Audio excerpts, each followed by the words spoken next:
there's no doubt that there are some leaders I work with who truly are done.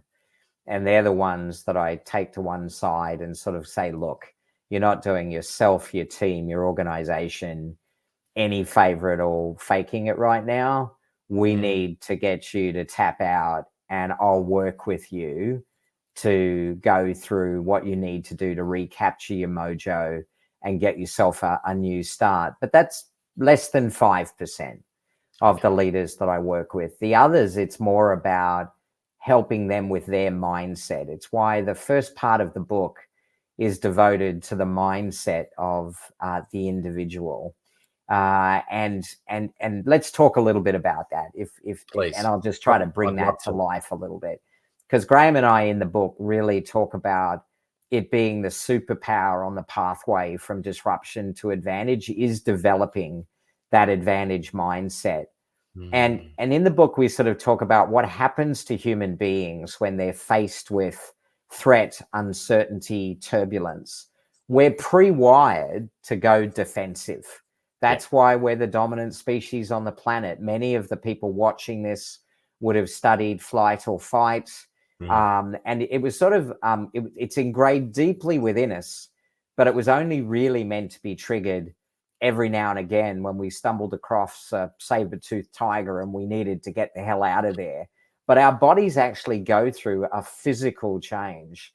Blood drains from the extremities to surround vital organs, heart rate goes up, adrenaline squirts into the body. All of these things, our eyes dilate, all of these things that were put within us, but they're obviously all very stress inducing.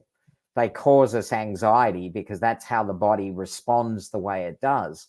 Now, welcome to the modern world. The modern world, flight or fight, can be triggered on an hourly basis in some environments. It's unpredictable. It can happen multiple times a day, and we weren't really built for that. And often when we go defensive, we call it security thinking. We're cautious and fixed. It's what triggers. And you see these sort of behaviors. People hold tight to control and power, and they sort of are quick to judge and criticize. They dismiss other people's ideas. We try to look too perfect. We are comparing ourselves to others. We agree too readily. We wait for others to react, or sadly, what I see is many passively resist. That's perhaps the most insidious. They sort of nod and say yes, but actually they're passively resisting. Now, the key to this is to recognize when you're there, recognize the symptoms, and figure out what you need to do to go adaptive, or what we call opportunity thinking, where you're more constructive, courageous, and creative, where you've got really clear intent of where you're going. You run towards the challenge rather than run away from it. You iterate and experiment. And really importantly, you expect mistakes, because you realize out of those mistakes will be the learning that you need to get to where you want to go. A lot of it is persisting through difficulties, and we can talk about some techniques to do that if you'd like.